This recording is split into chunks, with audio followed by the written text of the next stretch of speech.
Hello मेरे प्यारे बच्चों, तो कैसे हैं आप सभी। Good evening all of you. एक बार जल्दी से बताएंगे कैसे हैं आप सभी। स्वागत है बेटा आप सभी का आपके अपने स्टार्ट क्लासेस में। तो नया चैप्टर स्टार्ट हो चुका था आपका।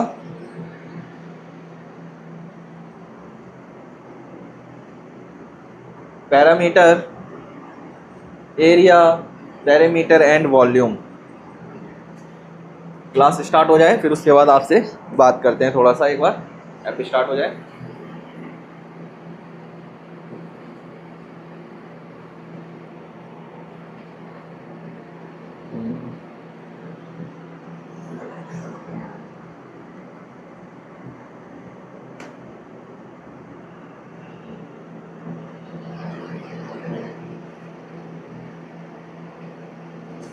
गुड इवनिंग बच्चों। बेटा आज भी टाइम मिलेगा सभी को नोट करने के लिए। सभी को अपनी अपनी कॉपी में नोट करना है, ठीक है।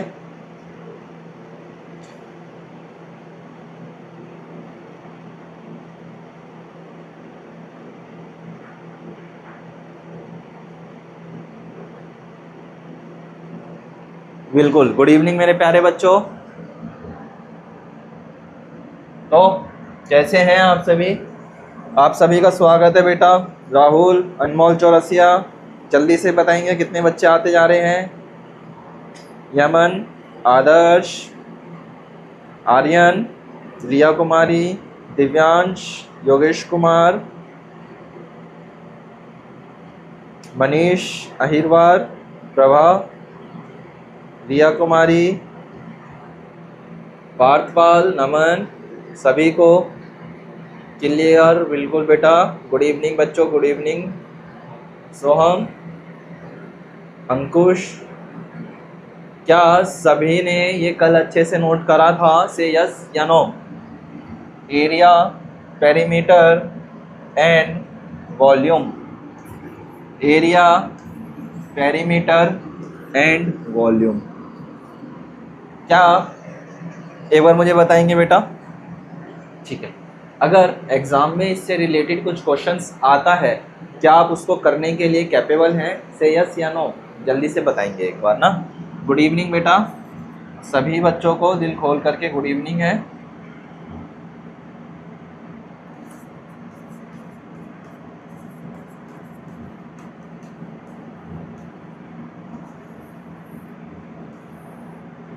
सभी को दिल खोल करके गुड इवनिंग है बेटा। वेदांश, युवराज Tripathi,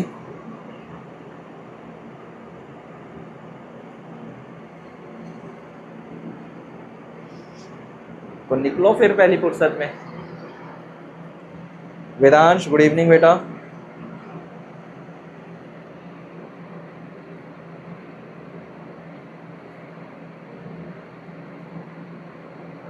good evening sir.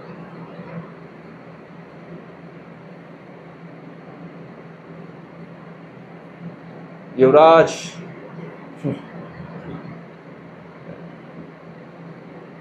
Vedansh Tripathi,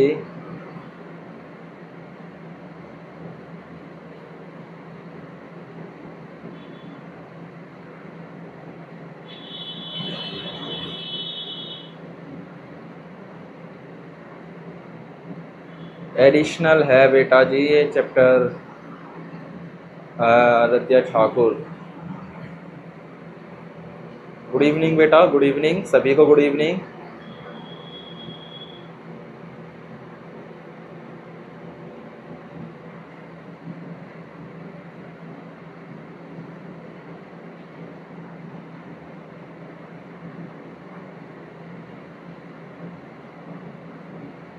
Radha Yadav good evening बेटा। चलो आइए स्टार्ट करते हैं पेरीमीटर एंड वॉल्यूम वाला चैप्टर दोबारा से। कुछ हमारे बीच में ऐसे भी हैं जिनको कुछ भी समझ में नहीं आता है, ठीक है। जिनको ये चीज़ें समझ में नहीं आती है ना छोटी छोटी, थोड़ा सा बेटा कोशिश करो समझने की ना। आप पेपर देने के लिए जा रहे हो, टाइम पास करने के लिए नहीं जाओगे, पहली बात तो, ठीक है। पहली बात, आप पेपर देने के लिए बैठे हो कॉम्पिटिटिव एग्ज़ाम्स, टाइम पास नहीं करोगे वहाँ पर जा कर के, ठीक है। इस चीज़ का ध्यान रखो।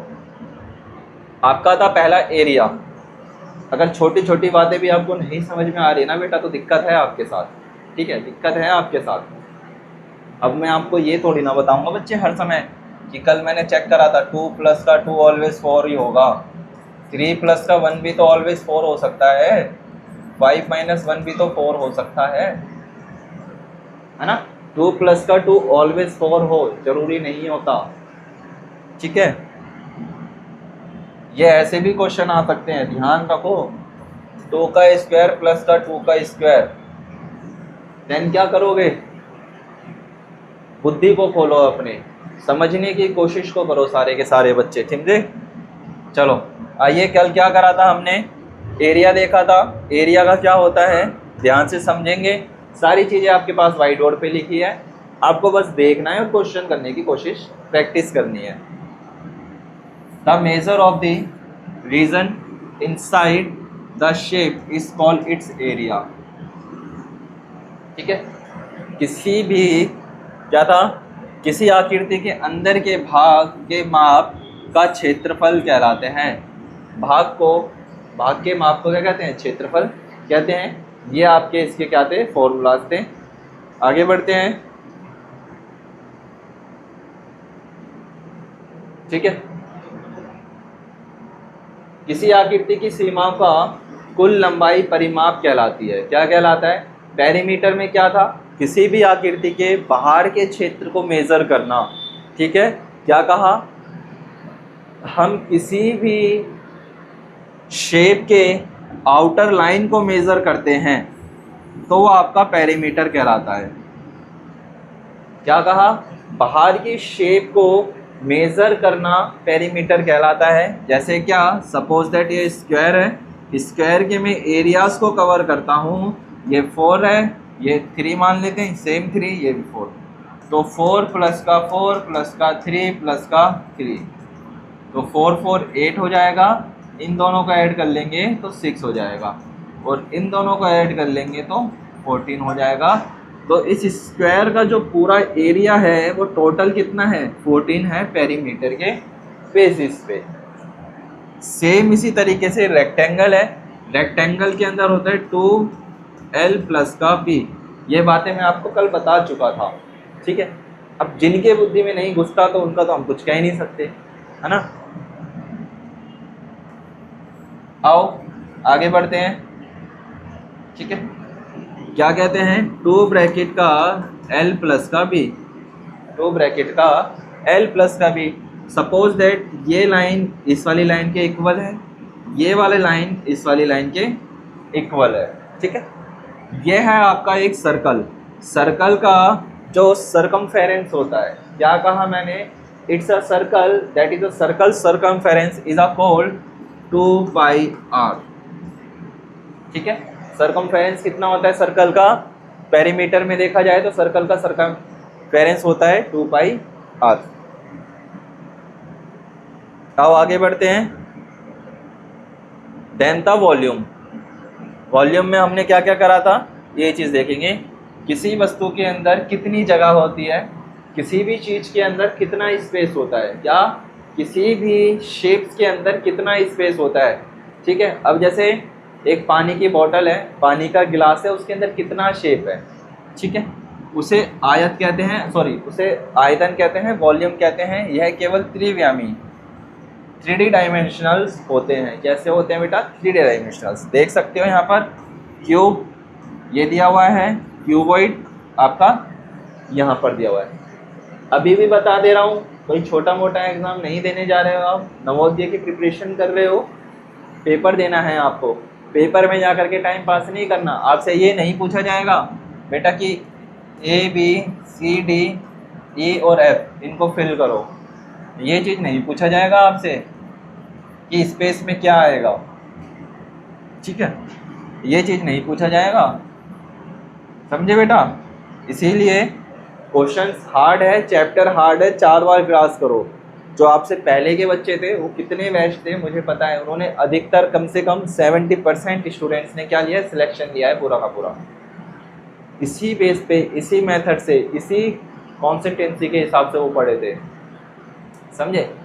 पढ़ने वाले स्टूडेंट्स हो आप, आपको पढ़ने पे ध्यान देना है ना, कहीं और चीज़ों पर ध्यान नहीं देना कि दिल्ली में क्या चल रहा है, जंतर मंतर पे क्या चल रहा है, हमारे मोहल्ले में क्या चल रहा है, पड़ोस, नहीं ध्यान देना। बस आपको अभी इतना फोकस करना है कि हमारा JNV का एग्ज़ाम आने वाला है, हमें एग्ज़ाम की प्रिपरेशन करनी है, हमें मेहनत करनी है, हमारी तरफ से 100% रहना चाहिए। कितना? हमारी 100% रहना चाहिए हमारी तरफ से, ठीक है। आपकी तरफ से 100% रहना चाहिए, आपकी तरफ से एक भी मिस्टेक नहीं होनी चाहिए। फिर हम देखते हैं कि कौन कैसे आपको फेल कर पाता है। पता नहीं, समझ में? ठीक है। कहते हैं किसी वस्तु के अंदर जितनी जगह होती है, किसी भी वस्तु में जितने स्पेस होता है उसे आयतन कहते हैं। उसे क्या कहते हैं? आयतन कहते हैं। यह केवल त्रिवियामी आकृतियाँ में होता है। कैसे? त्रिवियामी आकृतियाँ। देख सकते हो यहाँ पर थोड़ा सा धुंधला है, कोई बात नहीं। ये क्या है? एक क्यूब है जिसका एरिया होता है वॉल्यूम A⁻3। वॉल्यूम A क्या है? जब वैल्यू आ जाएगी तो A यहाँ से रिमूव हो जाएगा। क्यूबॉइड में देखा जाए, एक ईंट देखी है आपने,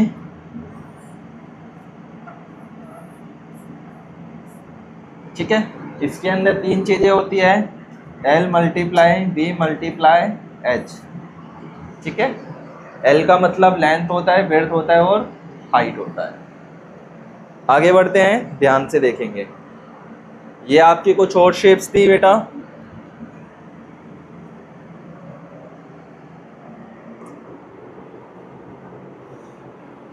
प्रवीण कुमार, अनमोल, यश,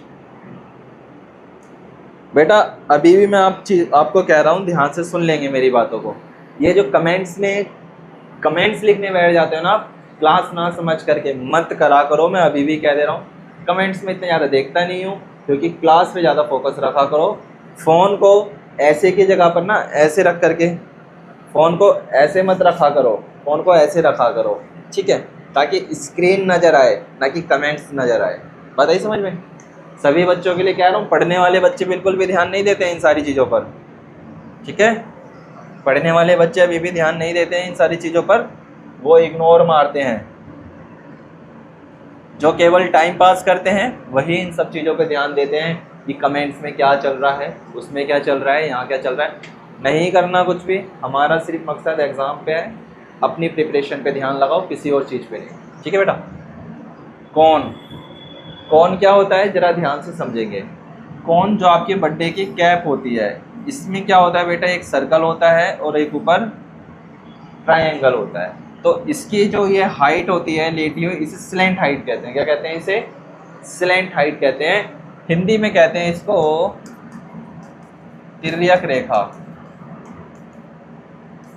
क्या कहते हैं इसे हिंदी में? तिर्यक रेखा।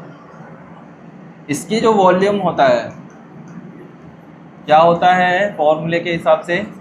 1/3 πr²h। मैं लिख देता हूँ फिर भी,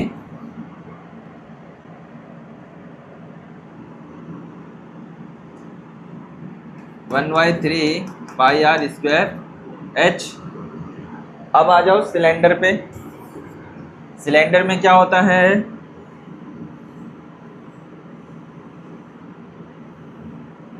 रेडियस और हाइट। क्या होता है?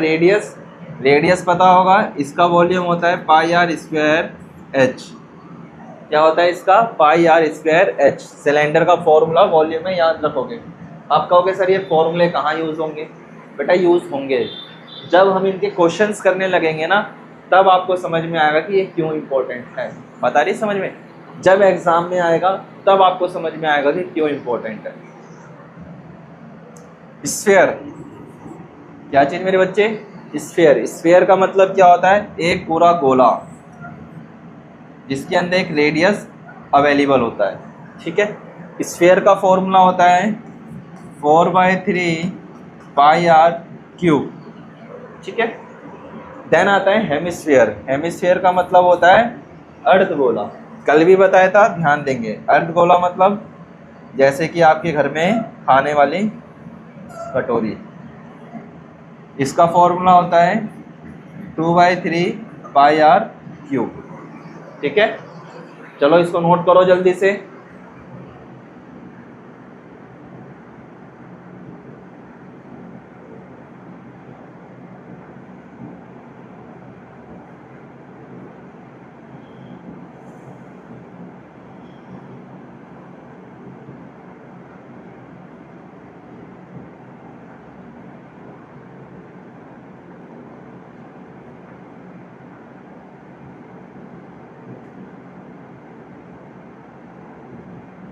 शाबाश, जल्दी से नोट करो।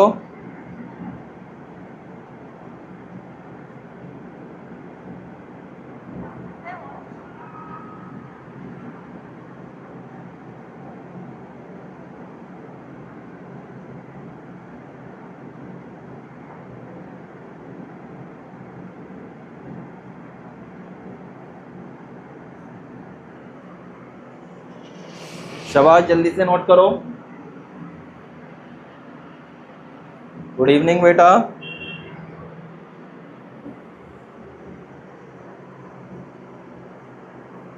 चलो, ये भी हमने कल देखा था फॉर्मूले को ऐड करके। किसके साथ देखा था? कमरे का हमने क्या निकाला था? Area, perimeter and volume.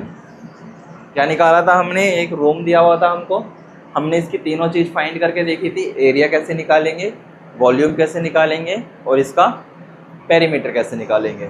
ठीक है, तो देखो ये हमने कल देखा था। आगे बढ़ते हैं आज। अब यहाँ पर जरा समझेंगे एग्जाम्पल के साथ में। ठीक है बेटा, और अपनी कॉपी में ना नोट करते चलो। अभी भी कह दे रहा हूँ, टाइम मत पास करो क्लास के अंदर। जितने बच्चे सिर्फ ये बैठ जाते हैं और सिर्फ देखते रहते हैं, कॉपी में नोट भी करना होता है। बात को समझो, पेपर देने जा रहे हो, टाइम पास नहीं करने जा रहे हो आप एग्ज़ाम में। और जितने भी हैं, आपका टाइम बहुत ज़्यादा इम्पोर्टेंट है बेटा। टाइम मत वेस्ट करो अपना और अपने फैमिली वालों का, समझे? इसीलिए ध्यान से समझने की कोशिश करो हर चीज़ को। ये चैप्टर ऐसे ही आएंगे, क्वेश्चन आ गया यहाँ से, माना कि चैप्टर्स नहीं हैं, कुछ छटे हुए चैप्टर आएंगे, बट बेटा हमारा काम ये है कि हमको सारी चीज़ें क्लियर होनी चाहिए। माना मान लेते हैं 18 में से 10 चैप्टर आ रहे हैं। चलो, हमने माना जो सिलेबस है उसमें 18 चैप्टर है, उसमें से आ रहे हैं ओनली 10।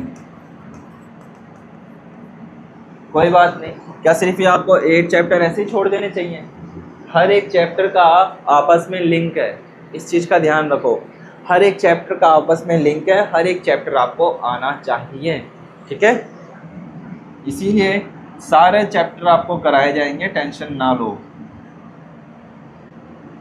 एरिया, पेरीमीटर और वॉल्यूम है, ध्यान से देखेंगे। कहता है कमरे के फर्श का क्षेत्रफल, area of the room floor, area of the room floor. कहते हैं अगर ये वाली साइड 4 है तो ये वाली साइड भी तो कितनी हो जाएगी? 4 मीटर होगी। अगर ये वाली साइड 4 मीटर है तो नीचे वाली साइड भी कितनी होगी? 4 मीटर होगी। ठीक है, ध्यान देंगे।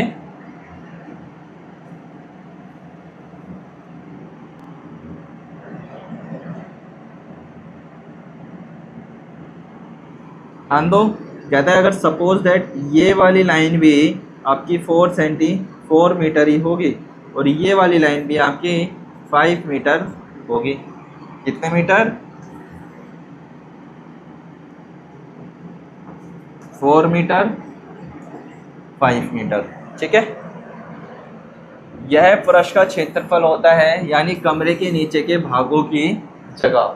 कहता है कि ये जो कमरे के नीचे के जो आपको टाइल्स नज़र आ रही है, हम इसके बारे में बात कर रहे हैं। ठीक है, सूत्र क्या होता है इसका? क्षेत्रफल निकालने के लिए कहता है कि जो एरिया, जो इसका फॉर्मूला होता है वो L मल्टीप्लाई क्या होता है? B होता है। कितना होता है? L multiply B। अगर हम देखें बेटा एल मल्टीप्लाई बी, एल यहाँ पर कितना है 5 और बर्थ कितनी है यहाँ पर 4, इन दोनों को मल्टीप्लाई कर देंगे, 5 मल्टीप्लाई 4 इज इक्वल टू में 20 मीटर स्क्वायर। कितना आ जाएगा 20 मीटर स्क्वायर आ जाएगा। 5 मल्टीप्लाई 4 इज 20 वर्ग मीटर, मतलब मीटर स्क्वायर। मतलब कमरे की जो फर्श 20 मीटर स्क्वायर की जगह घेरता है। मतलब ये जो कमरे की जगह है यहाँ से लेकर के इस पॉइंट तक और इस पॉइंट से लेकर के इस पॉइंट तक, ये टोटल कितना स्पेस घेर रहा है 20 मीटर स्क्वायर, 20 मीटर स्क्वायर। कितना स्पेस घेरा इसने एरिया के हिसाब से, कितना एरिया लिया इसने 20 मीटर स्क्वायर। चलो इसको जल्दी से कॉपी में नोट करो। अब नोट कीजिए बेटा, ज़्यादा बातें नहीं, और कमेंट्स में किसी के देख ना लूँ। कहाँ पढ़ाई पर ध्यान लगाओ, सिर्फ कमेंट सिर्फ मुझे इतने चाहिए, yes sir note it, note done. समझे बेटा, पढ़ने के लिए आए हो, पढ़ाई पे ध्यान लगाइए, ठीक है, और किसी चीज़ों पे नहीं। चलो नोट करो जल्दी से।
ओके चलो आगे बढ़ते हैं।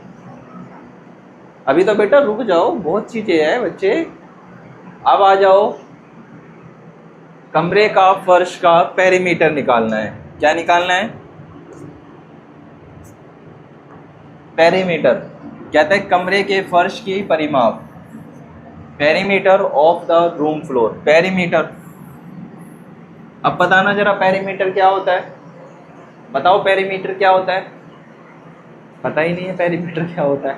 पेरीमीटर मतलब जब हम किसी रूम के आउटर भाग को काउंट करते हैं, ठीक है, उसे हम क्या कहते हैं, पेरीमीटर कहते हैं। यह फर्श के चारों किनारों की कुल लंबाई है। क्या है ये? कुल लंबाई। इसका फॉर्मूला क्या होता है? 2l प्लस का b, जो आपने अभी निकाला है। तो 2 ब्रैकेट में 5 प्लस का 4, तो 2 कितना हो जाएगा 9 इजिकल टू में 18 मीटर। कितना आ जाएगा 18 मीटर। तो 2 मल्टीप्लाई 5 प्लस का 4, तो 2 9 था 18 मीटर। क्या करा हमने? फॉर्मूला पुट करा। फॉर्मूला क्या कहता है? 2 मल्टीप्लाई l प्लस का b। बोर्ड में सॉल्व करा था तो सबसे पहले ब्रैकेट सॉल्व करते हैं, ना कि एडिशन वाला, ठीक है। मतलब कमरे की दीवारों के चारों ओर घूमने पर आप 18 मीटर चलेंगे। मतलब सपोज दैट, जैसे क्या ये मान लेते हैं व्हाइट बोर्ड एक कमरा है, अगर मैं इसके यहाँ से ऐसे ऐसे ऐसे और ऐसे घूमता हूँ तो मैं टोटल कितना चलाऊँ? 18। कितना चलाऊँ मैं? इस बोर्ड के एक लाइन से शुरू करके इसी पॉइंट पे मैं वापस आता हूँ तो मैं इसका टोटल 18 चला हूँ। सेम इस रूम की बात हो रही है, ठीक है। कैसे? ऐसे ऐसे ऐसे ऐसे, तो इतना कितना है टोटल? 18 है। ठीक है, नोट करो जल्दी से डायग्राम बना करके कॉपी में।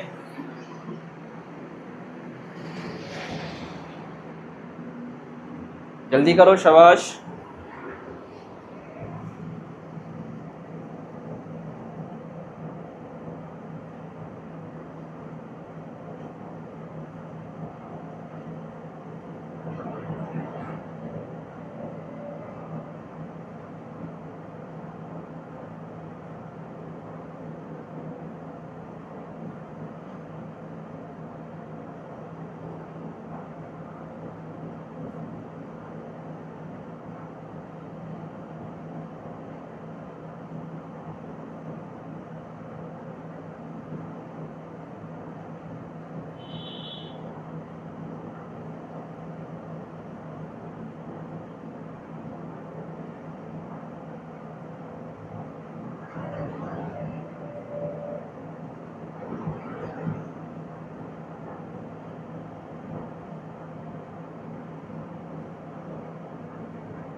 ओके, चलो नोट इट ऑल, जल्दी से नोट करो, शाबाश।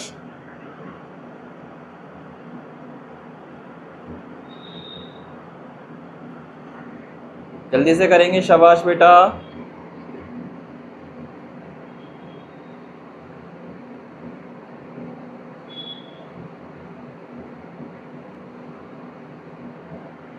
शाबाश, जल्दी से नोट करो। Same as it is note करना है, कोई note it all, that's clear my dear students.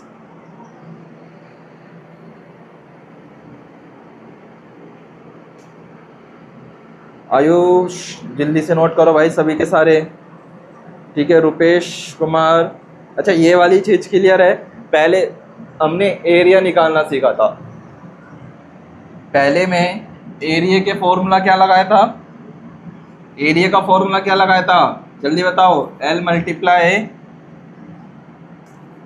अगर एरिया निकालना था तो एरिया के लिए क्या लगाया था?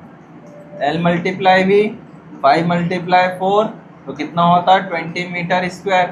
अब हमें क्या निकालना है? पेरीमीटर निकालना है। तो पेरीमीटर के लिए L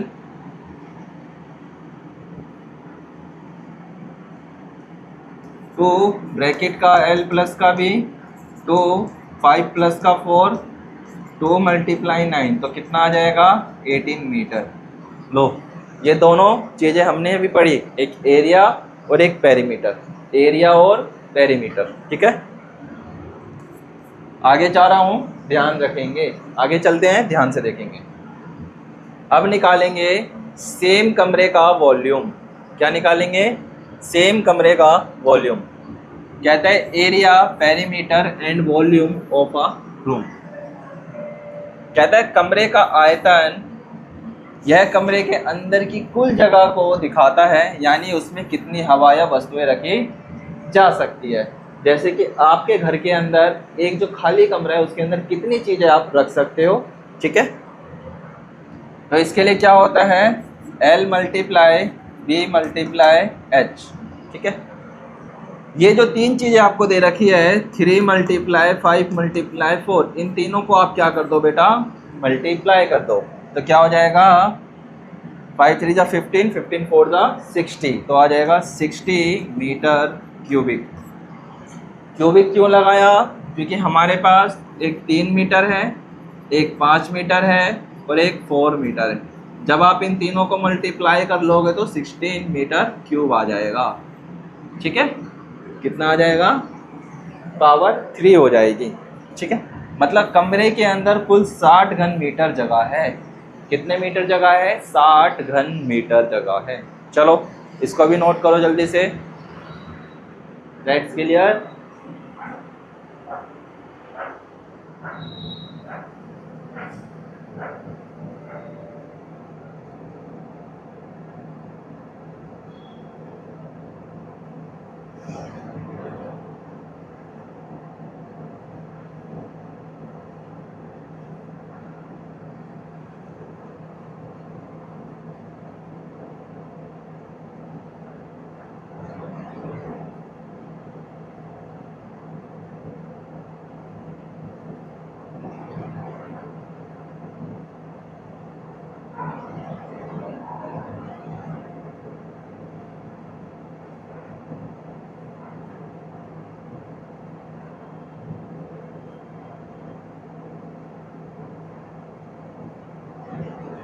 जल्दी करो बेटा।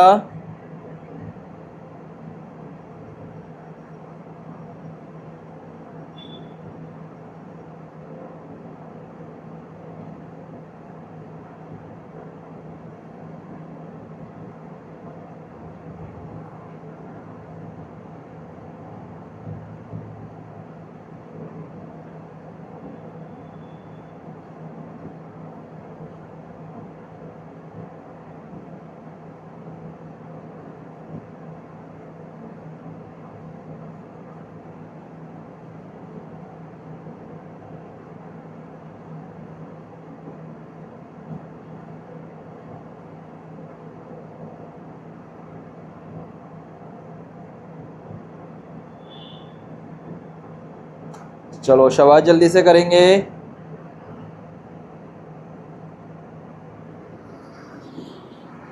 शाबाश।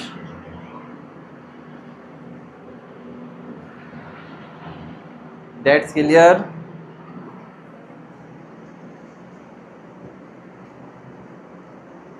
चलो अब बेटा आपकी प्रैक्टिस करने स्टार्ट करते हैं। चलो, क्या आप सभी प्रैक्टिस के लिए तैयार हैं? से यस या नो। अब चेक करते हैं कितने बच्चे आंसर दे पाएंगे और कितने बच्चों ने क्लास को सीरियसली लिया है। देखो बेटा, जो बच्चे ने क्लास सीरियसली लिया है वो तो आंसर दे देंगे। अब जैसे केवल और केवल टाइम पास कर रहे हैं उनका क्या होगा? प्रैक्टिस कर लो, अभी भी टाइम है बेटा। Let's play game. ठीक है, अभी भी मैं कह रहा हूँ, अभी भी आपके पास इनफ टाइम है।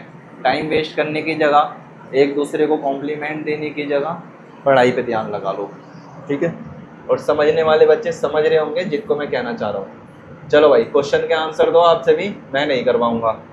अब देखते हैं कितना आप दिमाग चलाते हो, फॉर्मूला आपने कितना याद करा है, कितने आपने प्रैक्टिस करके देखी है कल की क्लास की और आज की। क्वेश्चन 1 है, एक त्रिभुज के आधार की लंबाई। कहते हैं एक त्रिभुज है, लो हम त्रिभुज ही बना देते हैं। इसका जो आधार है, ध्यान रखेंगे बेटा, दो प्रकार के त्रिभुज होते हैं हमारे पास। एक राइट एंगल वाला होता है, ध्यान से देखेंगे एक बार। We have two types of the triangles, that is the first is a only triangle, it is a second is a right angle. Right angles is always is a 90 degree. These angles are completed by 180 degree. इधर ध्यान देखेंगे बेटा, these angles are only completed by 180 degree and both angles are 60 degrees. Measure it 60 degrees.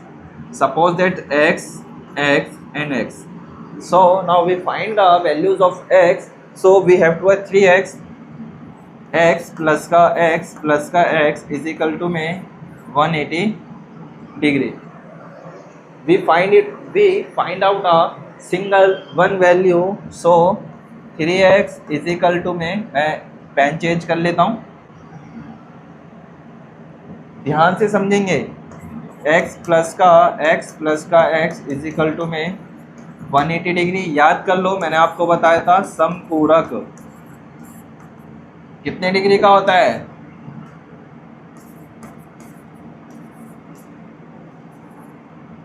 लो तुम ऐसे ही लिखो,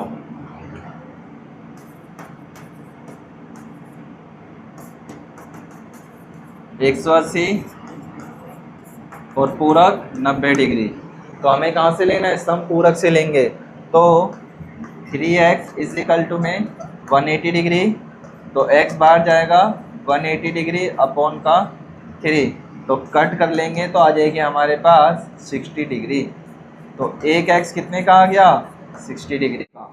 अगर एक x 60 degree का आ गया तो तीनों एक्स भी कितने के हो जाएंगे, तो 60 प्लस का 60 प्लस का 60 तो कितना होता है 180 डिग्री।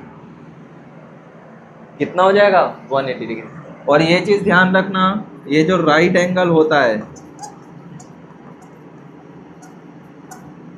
बेटा, ध्यान रखेंगे, ये जो राइट एंगल होता है ये कितना होता है, इसमें 90 डिग्री का एंगल अवेलेबल होता है। कितने डिग्री का, 90 डिग्री का। एक चीज और, ये जो नीचे वाली लाइन है इसे हम बेस कहते हैं, ये वाली लाइन इसे परपेंडिकुलर कहते हैं। इसे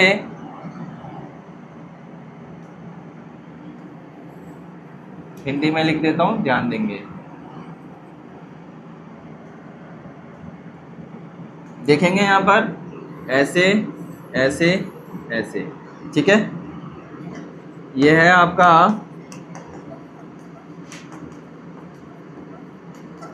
राइट एंगल, ठीक है। और ये वाला जो लाइन है इसे हम कहते हैं आधार,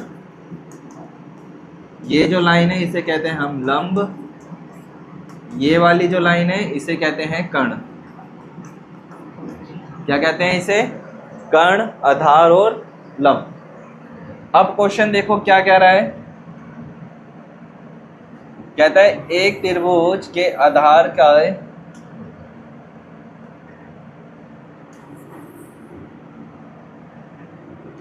एक त्रिभुज के आधार की लंबाई 20 सेंटीमीटर है, ऊंचाई 10 सेंटीमीटर है, तो त्रिभुज का क्षेत्रफल क्या है। लो भाई बताओ, मैंने आपको दो चीज बताई है। एरिया निकालने के लिए कह रहा है, कहता है the length of the basis of the triangle is 20 centimetre and it's height is 10 centimetre, the area of the triangle is. तो जल्दी से बताओ किस ट्राइंगल का एरिया कितना है। So complete now.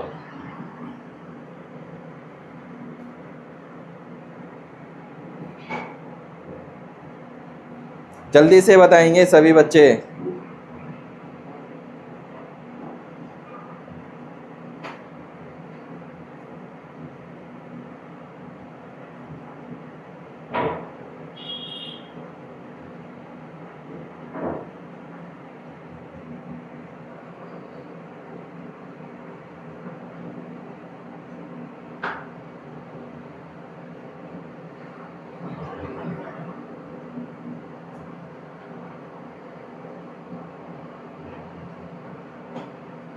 शाबाश, गुड बेटा, बिल्कुल मिष्टी, ध्यान से करेंगे।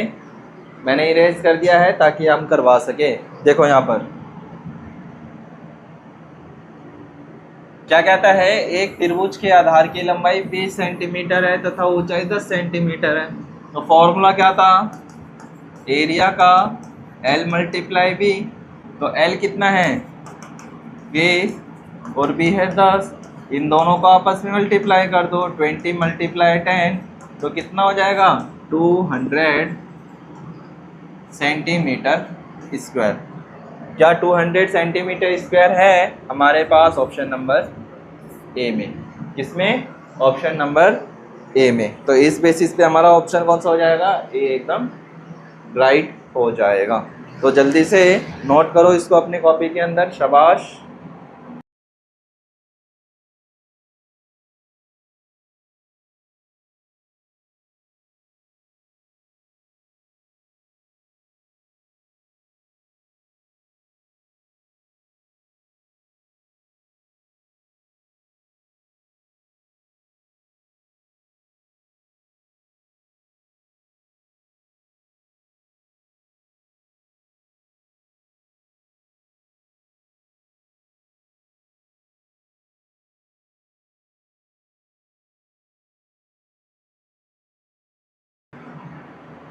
जल्दी से नोट करो बेटा।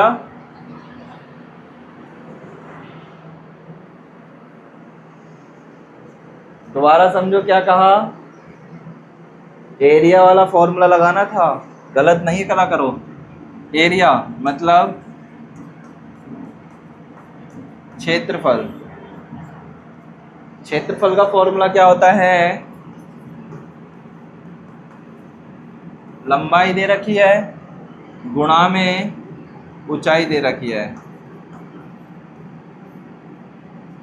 ठीक है। अब लंबाई कितनी दी है हमको, 20 सेंटीमीटर, ऊंचाई दे रखी है हमको 10 सेंटीमीटर, 10 सेंटीमीटर।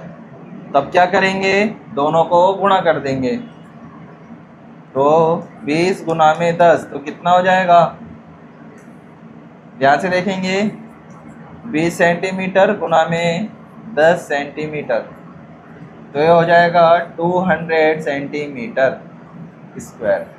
कितना हो जाएगा, 200 सेंटीमीटर स्क्वायर। और ये ऑप्शन नंबर ए में है। जो जो बच्चों ने ऑप्शन नंबर ए भेजा है वो एकदम शाबाश है, राइट है, ब्रिलियंट है, बिल्कुल राइट आंसर है ऑप्शन नंबर ए। चलो क्वेश्चन नंबर 2 की तरफ आगे बढ़ते हैं।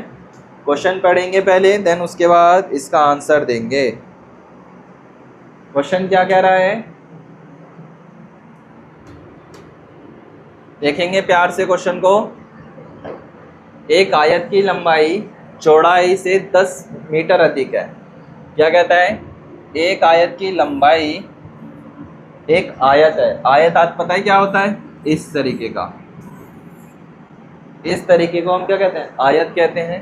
लंबाई चौड़ाई से 10 मीटर अधिक है तथा उसका क्षेत्रफल 200 वर्ग मीटर है उसका, तो आयत की लंबाई तथा चौड़ाई ज्ञात कीजिए। करो भाई जरा, आप देखते हैं कितने हमारे पास धुरंधर बैठे हैं क्लास में। चलो करो, क्वेश्चन नंबर 2 का आंसर कमेंट बॉक्स में मारो और बताओ कि option number A, option number B, option number C या ऑप्शन नंबर डी कौन सा राइट होगा। जल्दी से बताओ।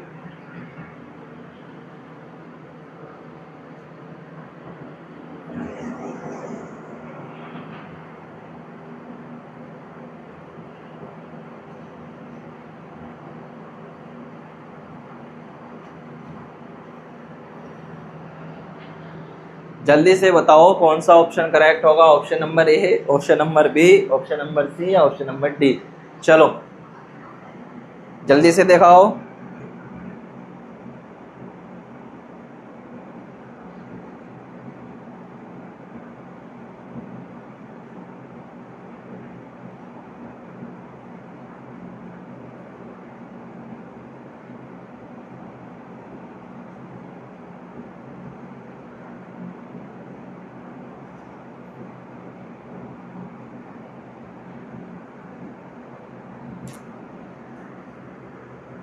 जल्दी बताओ भाई, कहाँ गए, option number C, option number B, देखो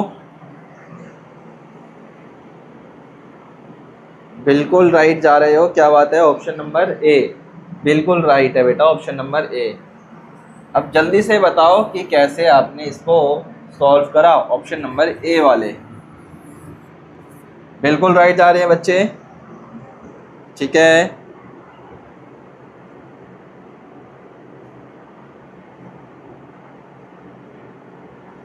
ये क्वेश्चन थोड़ा सा कॉम्प्लिकेटिव है सॉल्यूशन में, वैसे मैं आपको बता दूं इसका ऑप्शन नंबर क्या है, ए राइट है।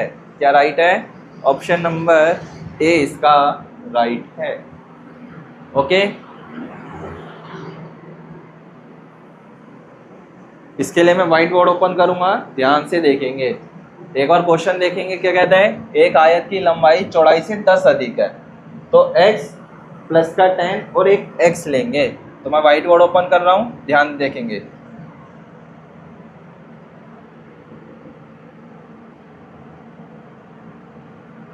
ठीक है, नोट करेंगे ध्यान से कॉपी के अंदर सॉल्यूशन।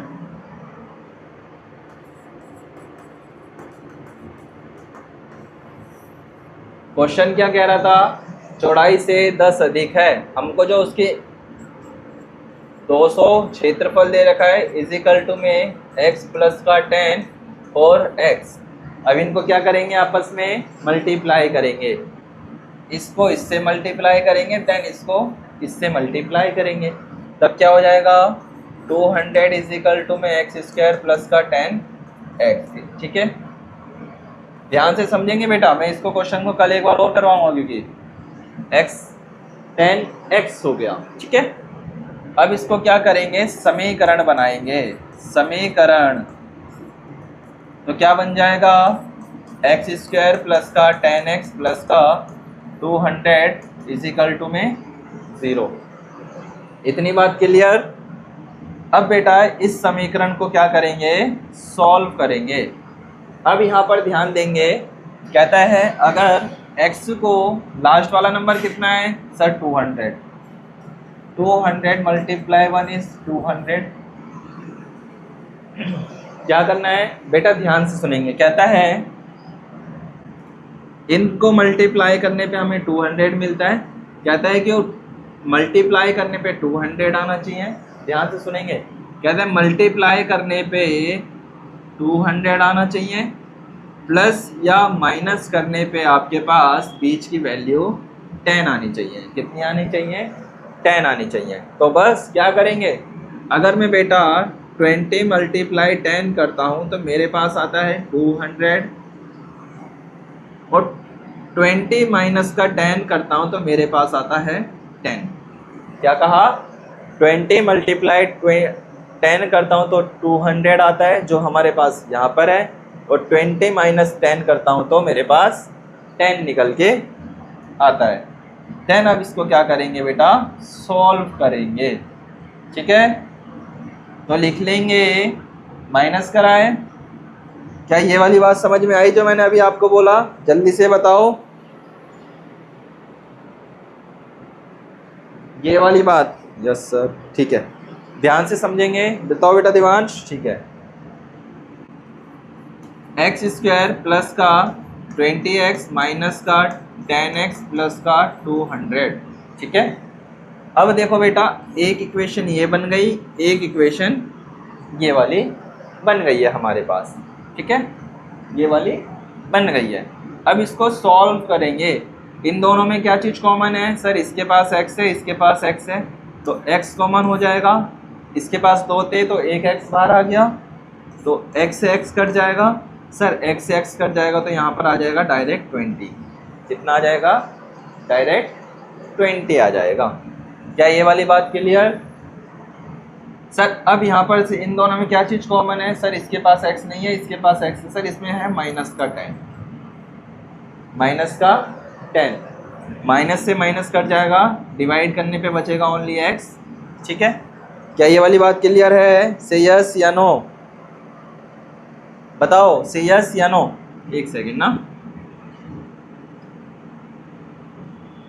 यहाँ आएगा माइनस का निशान जो कि माइनस का जाएगा। ठीक है, ये माइनस का है, ये माइनस का है, तो माइनस और माइनस क्या हो जाएगा सर, प्लस का 20। हमारे पास ये वाली वैल्यू और ये वैल्यू सेम है, तो हम क्या करेंगे, सिंगल 1 लिखेंगे। x माइनस का 10 और एक आ गया x प्लस का 20। कितना आ गया, 10 और 20। तो हम कह सकते हैं सर एक आ गई हमारे पास 20 और एक आ गई हमारे पास 10। क्या क्या क्या आया सर, एक वैल्यू हमारे पास 10 आई है और एक वैल्यू हमारे पास 20 निकल करके आई है। क्या ये वाली बात क्लियर है? से यस या नो।